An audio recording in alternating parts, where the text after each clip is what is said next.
नमस्कार, आप देख रहे हैं सावधान हरियाणा और मैं हूं आपके साथ सरिता तिवारी। अपराधी किसी ना किसी वेश में आपके आसपास ही रहते हैं और कभी भी कोई भी घटना को अंजाम यहां पर दे सकते हैं। तो इस तरह की कोई भी घटना को अपराधी अंजाम दें और इसके लिए सावधान करने हम आपके लिए लेकर आए हैं एक स्पेशल शो सावधान हरियाणा। तो अगले आधे घंटे तक के लिए आप हो जाइए सावधान।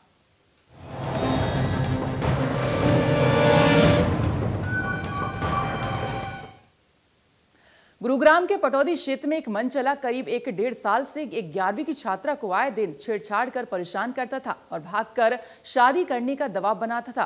पहले इस बारे में छात्रा के पिता को पता चला तो उन्होंने लड़के के घर वालों से उनके बेटी की शिकायत की।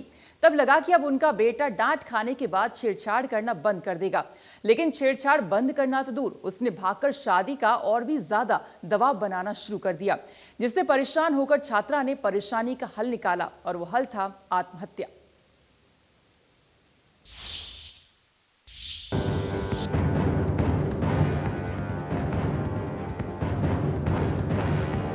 मन चला छात्रा से करता था छेड़छाड़, भागकर शादी करने का बनाता था दबाव।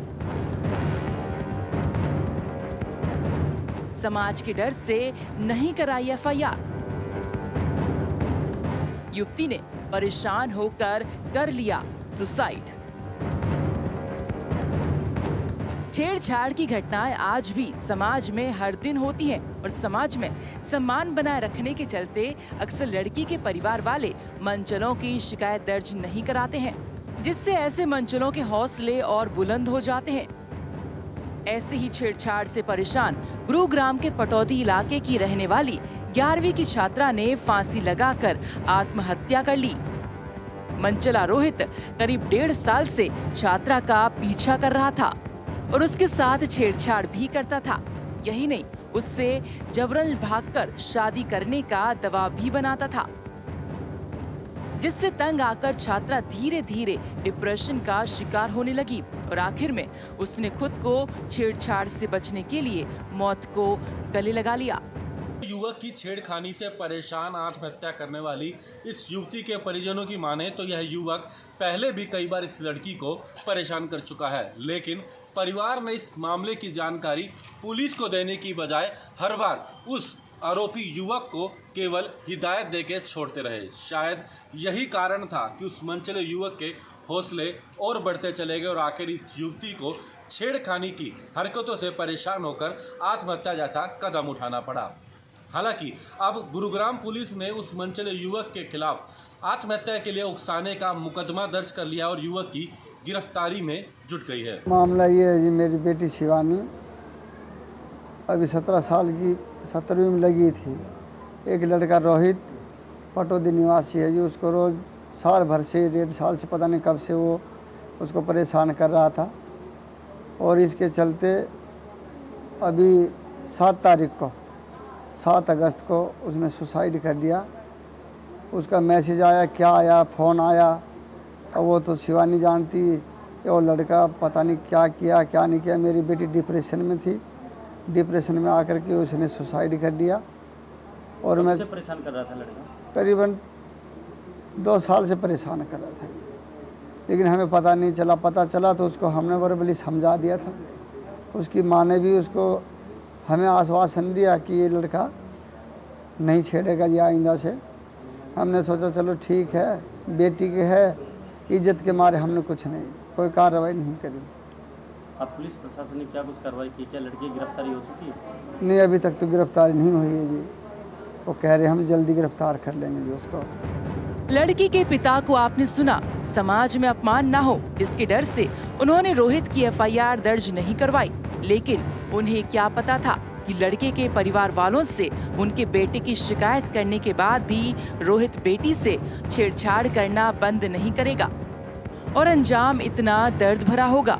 आज छात्रा के पिता यही सोचकर दुखी हैं कि काश समाज के डर से परे होकर अगर रोहित की एफआईआर कर दी होती तो शायद आज उनकी बेटी उनके साथ होती। अब शायद ये पिता कभी अपनी बेटी के मुंह से पापा शब्द ना सुन सके।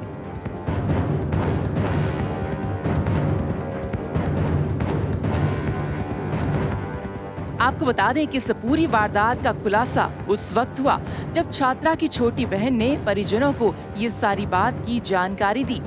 उसने बताया कि रोहित काफी समय से उसकी बहन को परेशान कर रहा था, जिसका वो लगातार विरोध भी कर रही थी। लेकिन इसके बावजूद रोहित की हरकतें दिन पर दिन बढ़ती ही जा रही थी और इसी के चलते उसकी बहन ने आत्महत्या की। फिलहाल परिजनों की शिकायत के आधार पर आरोपी रोहित के खिलाफ 306 का मुकदमा दर्ज कर तफ्तीश करनी शुरू कर दी गई है। गुरुग्राम से इंडिया न्यूज हरियाणा के लिए हनूज सैनी की रिपोर्ट। गहरी दोस्ती कभी दुश्मनी में बदल जाएगी, ये कभी गुरुग्राम के रहने वाले दोनों दोस्त अनिल और फूल ने सोचा नहीं होगा।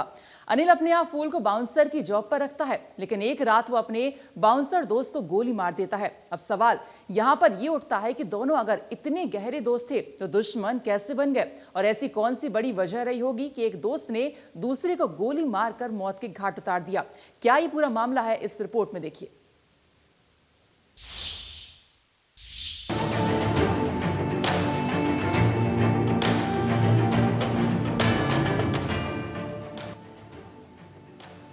मामला है गुरुग्राम के सेक्टर 57 का, जहां अहाता संचालक अनिल कुमार और वहां काम करने वाले बाउंसर फूल कुमार के बीच काफी गहरी दोस्ती थी। दोस्त होने के कारण ही अनिल ने फूल को अपने अहाता में 15,000 रुपए महीने की पगार पर काम पर रखा था। लेकिन कुछ समय से दोनों के बीच पैसों के लेन देन को लेकर मनमुटाव चला आ रहा था। लेकिन 9 अगस्त की रात दोनों के बीच एक बार फिर रुपयों के लेन देन को लेकर कहासुनी हो जाती है। कहासुनी बड़े झगड़े का रूप ले लेती है और देखते ही देखते अनिल अपनी लाइसेंसी रिवॉल्वर निकालकर फूल कुमार की गर्दन में गोली मार देता है, जिसके बाद फूल कुमार जमीन पर गिर पड़ता है। लेकिन जैसे तैसे वो बेसुध हालत में अस्पताल तक पहुंचता है, लेकिन काफी खून बह जाने के कारण उसकी इलाज के दौरान मौत हो जाती है।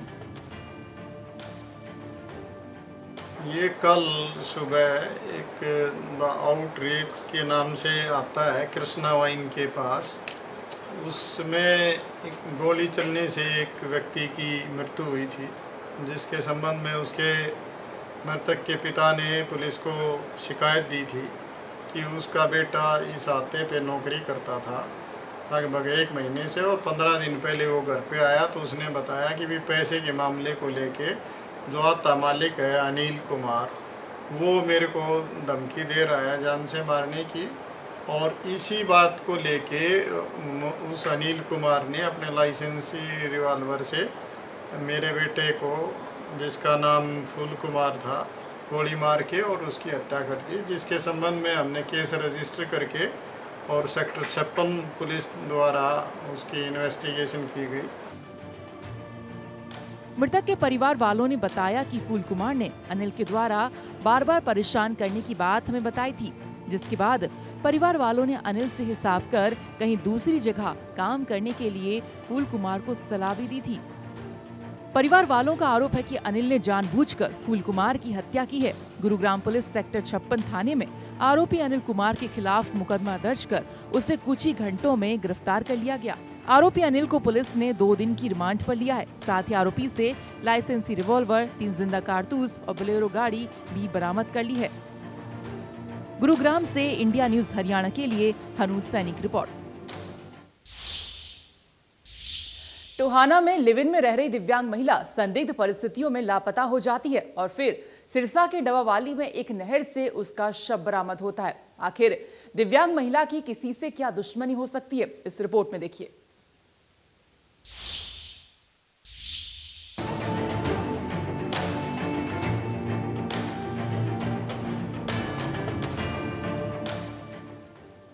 पुलिस को सिरसा के डब्बाली से नहर में एक दिव्यांग महिला की लाश मिलती है, जिसके बाद इस पूरे मामले का खुलासा होता है। दरअसल पुलिस को मृतका के बेटे ने बताया कि उसके 1 साल पहले पिता की मौत हो चुकी है। उसकी मां दोनों पैरों से दिव्यांग थी। वो 6-7 महीने से पंजाब के रहने वाले संदीप के साथ लिव इन रिलेशनशिप में रह रही थी, लेकिन कई दिनों से संदीप उसकी मां के साथ मारपीट कर रहा था। उसने आगे बताया कि जब 27 जुलाई को वो अपनी मां और बहन के घर पर था तो संदीप उसकी मां को मोटरसाइकिल पर बैठाकर ये कहकर ले गया कि पैसे निकलवाने के लिए ले जा रहा है, लेकिन फिर वो वापस नहीं आता है। जिसके बाद मृतका के घर वाले 28 जुलाई को पुलिस को इसकी सूचना देते हैं। एक महिला है 27 तारीख को किसी के साथ वो चली गई है, जिस पे उसके बच्चे ने कंप्लेंट की थी, उस पर मुकदमा दर्ज कर लिया था। उसके बाद उनकी दोनों की तलाश की जा रही थी। तलाश करते करते जी हमें 5 तारीख को उसके बारे में पता लगा कि उसकी डेड बॉडी डबवाड़ी क्षेत्र में मिली है। तो वहाँ पुलिस टीम गई, वहाँ पता किया तो उसकी शिनाख्त हो गई, उसी महिला की वो डेड बॉडी थी। उसके उपरांत उसको तलाश करते हुए जिसके साथ वो गई थी, तो उनके परिवारजनों ने बताया कि उसके साथ लिव इन रिलेशनशिप में एक व्यक्ति के साथ रह रही थी। उसके ऊपर भी डाउट था। मैं उसको तलाश करते करते उसको हमने 6 तारीख को गिरफ्तार कर लिया गया है। महिला की लाश मिलने के बाद पुलिस आरोपी संदीप की तलाश करती है। टोहाना से आरोपी पकड़ा जाता है। पूछताछ में आरोपी अपना गुनाह भी कबूल कर लेता है और हत्या करने की वजह में बताता है कि महिला के किसी और से संबंध थे। बहरहाल अब पुलिस ने मृतका के बेटे के बयान के आधार पर आरोपी पर हत्या का केस दर्ज कर लिया है और आगे की कार्रवाई करनी शुरू कर दी है। टोहाना से इंडिया न्यूज हरियाणा के लिए सुशील सिंगला की रिपोर्ट। बातचीत करते करते कब वो बहस में बदल जाए और कब मारपीट में, इसका पता ही नहीं लगता है। ऐसा एक मामला सामने आया है फरीदाबाद से, जहां एक जिम संचालक ने एक दुकानदार को जमकर पीटा और ये घटना दुकान में लगे कैमरे में कैद हो गई।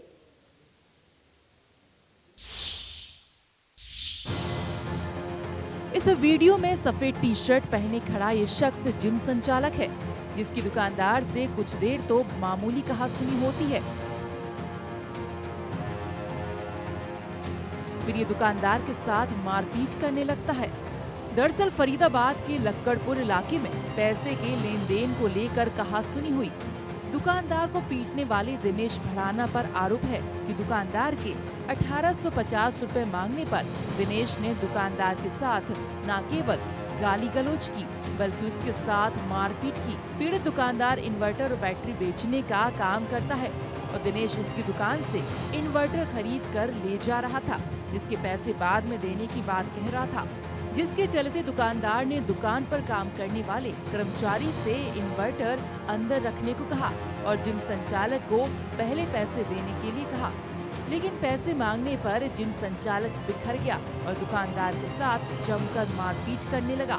इस वीडियो में आप देख सकते हैं कि किस तरीके से जिम संचालक दुकानदार को लात घूंसों से पीट रहा है और आसपास के लोगों के इकट्ठा होने के बाद जिम संचालक वहां से निकल लेता है। लेकिन मारपीट का ये पूरा वीडियो दुकान में लगे सीसीटीवी कैमरे के अंदर रिकॉर्ड हो गया। बहरहाल दुकानदार को एक निजी अस्पताल में भर्ती कराया गया है और पुलिस को इस मामले की शिकायत दे दी गई है। Bureau report, India news Haryana. एक शख्स की हत्या करने के बाद आरोपी ने खुद को मौत के घाट उतार लिया। जी हां, झज्जर के दुलीना जेल में बंद आरोपी ने फांसी लगाकर आत्महत्या कर ली, जिससे जेल परिसर में हड़कंप मच गया।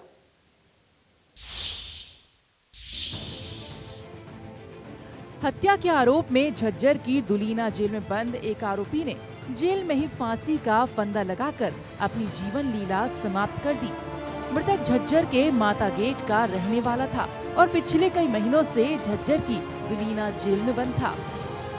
सुरेश के फांसी लगाकर आत्महत्या किए जाने के पीछे कारण क्या है, फिलहाल इस बात का खुलासा नहीं हो पाया है। ये आज सुबह जिला जेल दुलीना से जो सूचना मिली कि किसी कैदी ने फांसी लगा ली है। जो सुरेश सन्नुप सूरजबान हत्या के केस में वहाँ बंद था, उसने फांसी लगा ली। मजिस्ट्रेट इंक्वायरी कराकर पोस्टमार्टम कराया गया है। वह डेड बॉडी को वारसान के हवाले कर दिया गया है।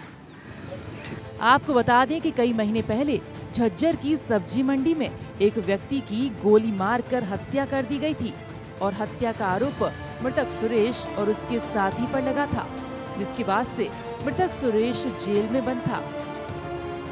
जेल प्रबंधन को जब सूचना मिली कि जेल में बंद सुरेश ने आत्महत्या कर ली है, तो जेल परिसर के स्टाफ और बाकी कैदियों में हड़कंप मच गया। बाद में घटना की सूचना मृतक सुरेश के परिजनों को दिए जाने के साथ साथ जेल प्रबंधन के द्वारा ड्यूटी मजिस्ट्रेट को भी दी गई।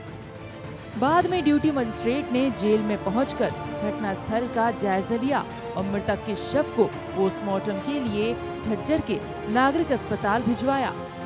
मामले की सूचना पर पहुंची पुलिस ने मृतक के कराए गए पोस्टमार्टम की वीडियोग्राफी करवाई और शव को परिजनों के हवाले कर दिया। झज्जर से इंडिया न्यूज हरियाणा के लिए जगदीप कादियान की रिपोर्ट।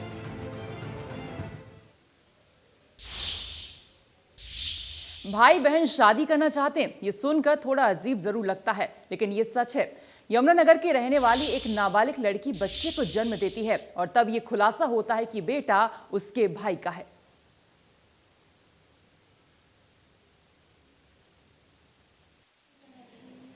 एक्चुअली उसने परसों ही किसी एजेंसी के थ्रू यहाँ आई है, किसी के यहाँ एज अ मेड सर्वेंट।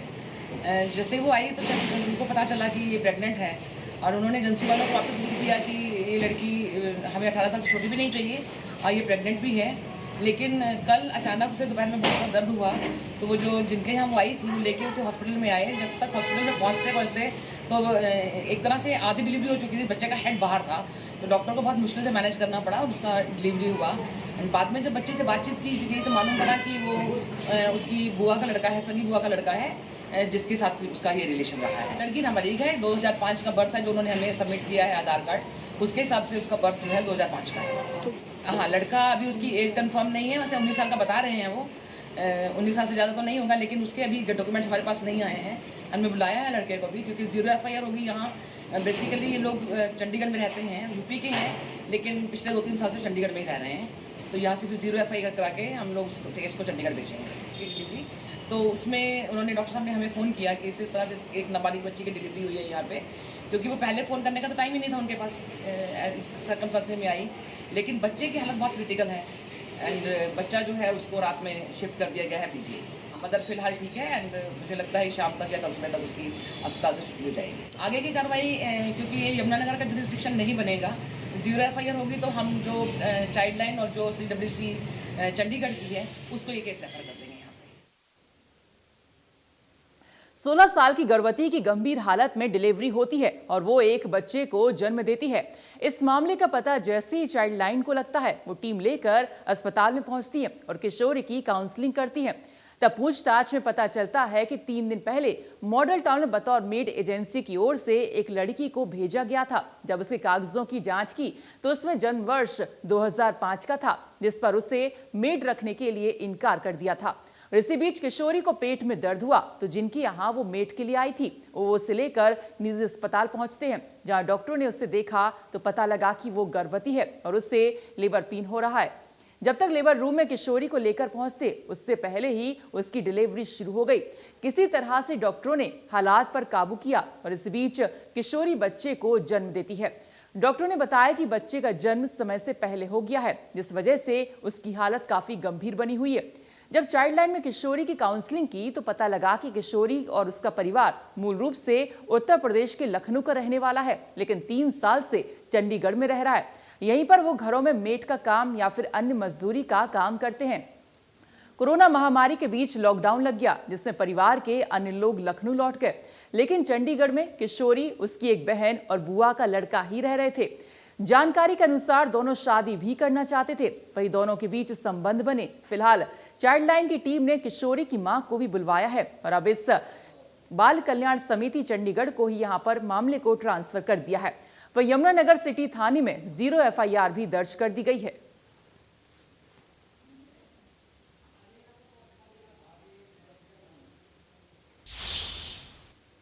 तो फिलहाल आज इसी के साथ सावधान हरियाणा में इतना ही। हम कल फिर हाजिर होंगे अपराध की दुनिया की और भी खबरें लेकर। तब तक के लिए आप रहिए सावधान और रखिए अपना ध्यान।